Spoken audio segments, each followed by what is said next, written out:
For 71 days, this man survived on muddy water, frogs and leeches in the Australian outback.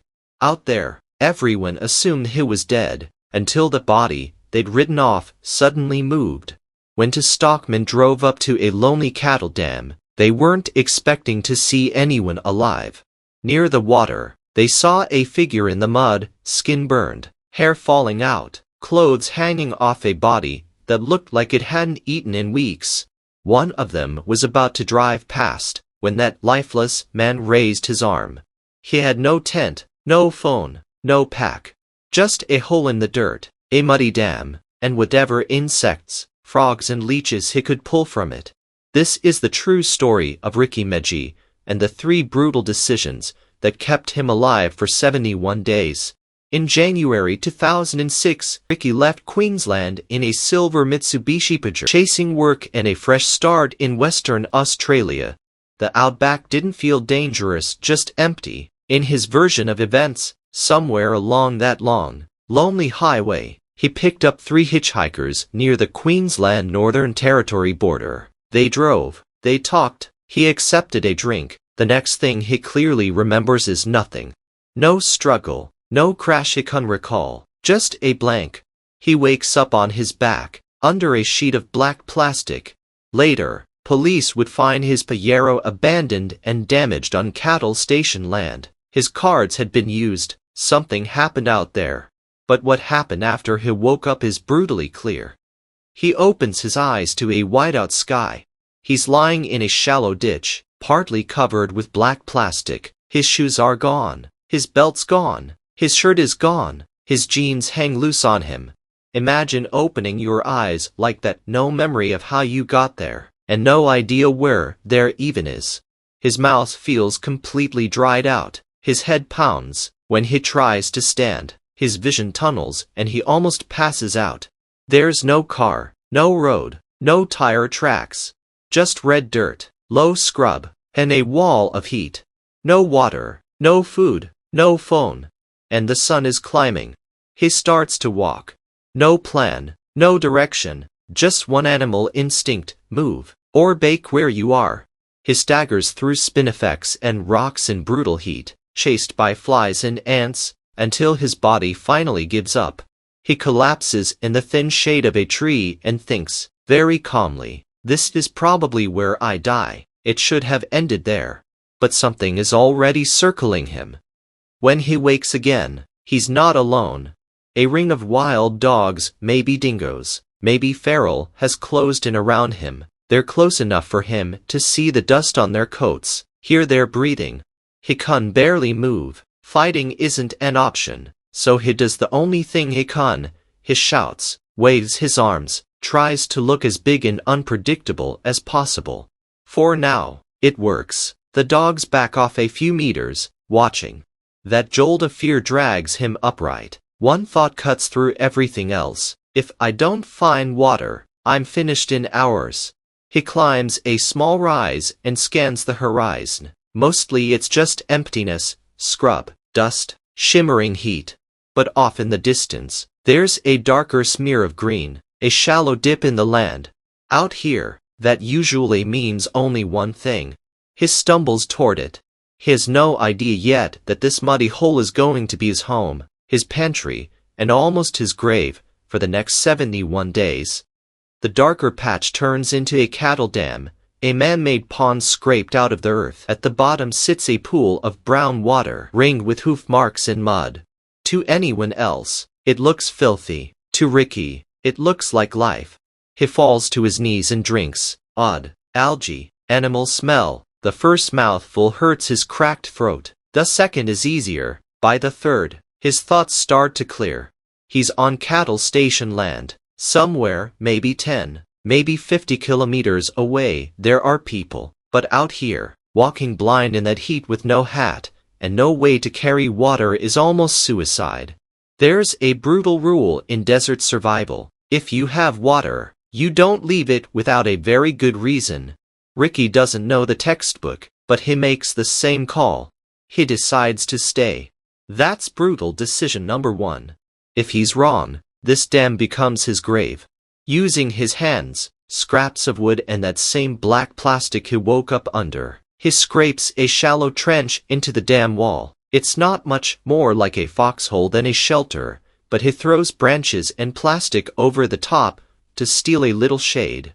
By day, he lies in that muddy hollow, getting up only to drink and scan the edges of the dam. By night, the temperature drops sharply. With no blanket, soaked in dam water, he curls into a ball, shivering and listening for paws in the dark. The water might keep him alive, but now hunger arrives.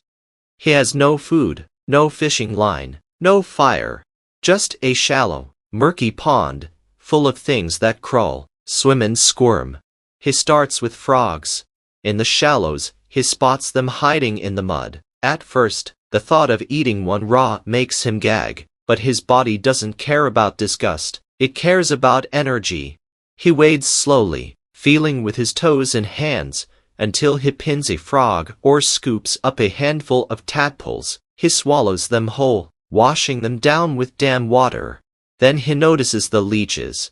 They're clinging to his legs after he's been in the water. Instead of flicking them away, he peels them off and eats them too, rubbery little parasites that have just been feeding on him. Later, he'll joke and call them slimy sausages. Out there, they're just protein. Digging into the mud, he finds yabbies, small freshwater crayfish. He crunches them raw, shell and all. Snails, beetles, grasshoppers. If it moves and isn't obviously poisonous, it goes down. Ask yourself, when you're starving, do you really still have the luxury of being picky? Choosing to put that into his mouth, instead of waiting for real food, is brutal decision number 2. If it moves and probably won't poison you, you eat it. Once, he manages to catch a goanna, a big monitor lizard. For a man living on insects, it feels like a feast. It's revolting, it's risky, but it's the only reason his body is still running. Except the Outback isn't done with him. It's about to start breaking him down, day after day. With no hat and almost no clothes, his head and face start to burn under the Australian sun. Skin blisters, dries and peels away. He wraps his head in rags and plastic, but the light still finds him. Flies swarm his eyes, nose and mouth. Mosquitoes and other insects bite at any exposed skin. Every bite turns into an irritated sore. Every sore is another target. His hair begins to fall out. His lips split. His gums bleed when he chews. With almost no fat or carbohydrates coming in, his body starts using itself for fuel. His muscles vanish. Ribs and hip bones push through burnt skin. He can almost wrap his hand around his upper arm. And the dogs keep coming back. At night, he sees their eyes reflecting any scrap of light at the edge of the dam, waiting for him to stop moving for good. He shouts, throws sticks, does anything he can to convince them he's still too much trouble. Out here, the sun and the insects go after your body. But the hardest battle isn't on his skin. It's in his mind. Days blur together. There's no watch, no calendar, only sunrise, heat, sunset, cold. He talks to himself, sings bits of songs he half remembers, swears at the sky. Sometimes he prays, sometimes he laughs at things that aren't really there. Shadows look like people, cattle noises sound like voices, dreams and waking life start to blend. Again and again, one thought eats at him. What if I just start walking? What if the road is only a few kilometers away? More than once, he tries. He leaves the dam, following a fence line or a direction he hopes leads to a station track. After a few brutal kilometers, the same reality hits. The sun is winning. His tongue swells, his legs shake, his vision narrows. Every time, he turns back. Every time, he's weaker. In his place, would you stay put or start walking? So he doubles down on the only thing that's working. Stay with water. Let the world come to you. He makes brutal decision number 3. He will not leave this dam again, however crazy it feels. He'll bet everything on someone, someday, coming to water. Now, all he can do is survive long enough for that gamble to pay off. Back in civilization, His missing person case goes nowhere. His car is found on remote station land. But out here a man on foot might as well be invisible. At the dam, time loses meaning. He later estimates he lost around 35 to 40 kilos, 80 to 90 pounds, drops him to around 50 kilos, skin stretched over bone. He drifts in and out of confusion. Sometimes he's sure he's already dead. Sometimes he apologizes out loud to his parents for the person they're going to hear about. And still, every day, he forces himself through the same tiny routine. He crawls into shade as the sun moves. He scoops water slowly so he doesn't choke. He scans the muddy edges for the slightest twitch of life. And every now and then, he shouts into the emptiness just in case someone is close enough to hear. 71 times the sun comes up and goes down over that dam. Any one of those days could have been his last. So what finally broke the pattern on day 71? In the mud, he notices hoof marks that look fresher, sharper, deeper tracks, like a vehicle has been through recently. It's the first real sign in weeks that humans might be near. Later that day, he hears it, a faint, low growl on the edge of hearing. Not an animal, an engine. At first, he thinks it's another hallucination, but the sound grows. Dust rises over a distant rise. A 4WD is heading toward the dam. Ricky pulls himself out of his trench and into the open, waving his arms with what strength he has left. Inside the cab, two stockmen from Buridudu station see something moving near the water. At first, they think it's an animal stuck in the mud. As they get closer, they realize it's a man. Up close, he hardly looks human. Badly sun-damaged skin, patchy hair, eyes sunk deep into his skull, beard matted, clothes reduced to filthy rags. The smell of mud, sweat and sickness hits them.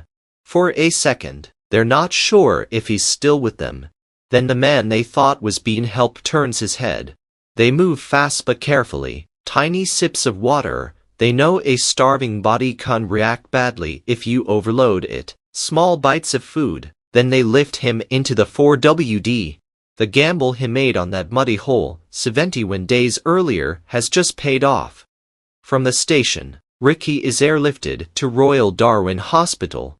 Doctors see what the Outback has done to him: severe malnutrition, dehydration, sun and wind damage. They start careful refeeding. Too much, too fast, could be dangerous. Hook him up to fluids and watch his organs closely.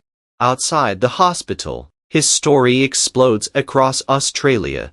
How does a man disappear for 71 days and crawl out of the desert alive? Were there really hitchhikers who drugged him, or is this all a lie?